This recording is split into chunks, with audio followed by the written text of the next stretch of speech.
sinurpresa ko siya. Oh. Hindi ko alam. Ay, may nagmamahal sa'yo. Hi! Naku, ang daming marites! Hi!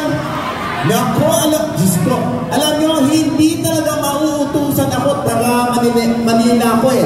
Hindi mo talaga mauutusan ng mga Manileño na magtaas, sumigaw, isigaw ang pangalan mo kung hindi nila nararamdaman na ikaw talaga ang mayor ng Maynila. Ako na ho ang nagsasabi na napakaswerte ho ng buong Maynila kay Sam Versosa. Nandito rin ako para pasalamatan si Sam dahil yung aming pong foundation, yung Kasuso Foundation, yung mga nagtataguyod ng 700 Kasuso Warriors, yung mga breast cancer patients, ay tinutulungan po ni Sam Versosa. Hindi po kami nagdadalawang salita sa kanya, hindi siya nagdadalawang isip na tulungan kami sa aming foundation, pero hindi niya pinagkakalat, hindi niya pinagmamalita. Kaya ako na lang magchichismis. Oo, na napakabuti ng puso nitong taong to. Ako na ho ang nagsasabi sa inyo, hindi po kayo nagkakamali ng iboboto at ng magiging mayor ng Maynila. Napakabuting tao, noon pa yan tumutulong.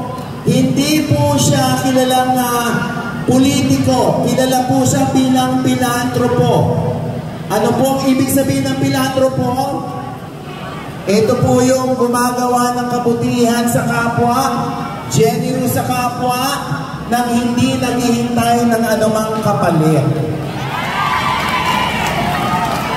Kaya napakaswerte ninyo. Nakakaloka. Para kayong may Vico Soto sa Manila. Yes! Tandaan ninyo, sinong politiko ang tutugtong sa entablado para sabihin itigil ang korupsyon? Di ba dapat yung hindi korap?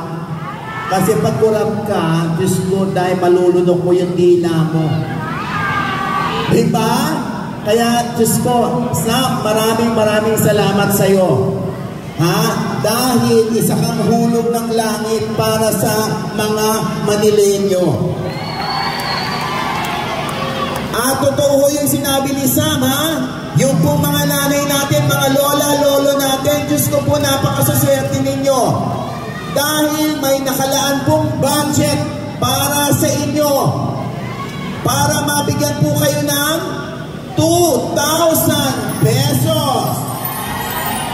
Kung ano yung simula ng apelido ni Sam, yun po ang halaga na matatanggap ng mga senior citizen. Sinuggest ko rin po kay Sam, huwag mo naman pabayaan yung mga kabataan, Diyos ko, na kailangan ng kanilang edukasyon. Kailangan yung, meron din sila, lalo na yung hindi lang mga valedictorian. Kailangan din ang mga, yung nasa middle lang, baka naman pwede mo na mga isa pa. At isa pa sa napagkwentuhan namin, eto, hindi mo kinukwento, sinento mo sa akin to eh. Magpapasok po ng mga negosyo rito, si Sam Versosa, at ang kukuning mga empleyado dapat ay mga Manileño. Napakahirap po magpasok ng negosyo sa isang syudad dahil ipapasok pa lang, eh kailangan may advance na. May advance na yung may-ari ng kumpanya sa sino bang ama ng bayan na ito. Kailangan lagyan. Si Sam hindi.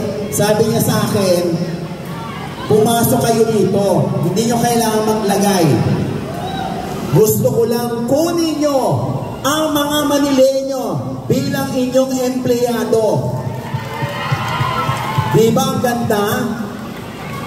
At ang isa pang sinabi ni Sam, eto kung kurap talaga to, hindi niya to gagawin. Yung magkaroon ng fan page, yung Facebook account na merong action center ang Manila. Ibig sabihin, lahat ng namumutong sa inyo, isumbong nyo doon at aaksyonan ng opisina. Diba? Buong kayo, diba? Sino ng mayor gumawa nun? Kasi, tandaan niyo, pag hindi binuksan sa mga Manileño ang Facebook para sa kanilang sumbungan, ay nako, makakaasa kayo. Alam nila na sila yung isusumbong, kaya wala silang fan page. Kaya, Diyos ko, sabi ko ba, bihira yung gano'n na magbubukas ka ng fan page para sumbungan ng mga tao? Gusto nyo ba yun? Alam mo, kahit ko lang na-realize, nakakapaos pala yung ginagawa ko. Diba? Sabi ko nga, Nay, kaya nauubos boses ko. Kasi, grabe yung support at pagmamahal. Tignan mo, nasa ilalim kami ng tulay. Na hindi kami pinagbigyan doon sa mga penyong ni-request namin. Ay, bakit? Pero, alam mo naman, yung politika sa Maynila. Pero sabi ko nga, hindi nagpapapigil ang mga Manileño. Kahit nasa ilalim tayo ng tulay, mga tao nasa flyover, hindi sila nagpapatina. Bahala na po kayo sa aking kaibigan. Bigyan nyo lang, kahit isang termino lang, ibigay nyo sa kanya. Pag walang napatunayan, punyeta, kailangan may mapatunayan ka sa kundi. Naku, alam mo naman pag nagtiwala mga Manileño. Di ba? Maraming salamat sa inyo. Palakpakan nyo si Sam Versosa.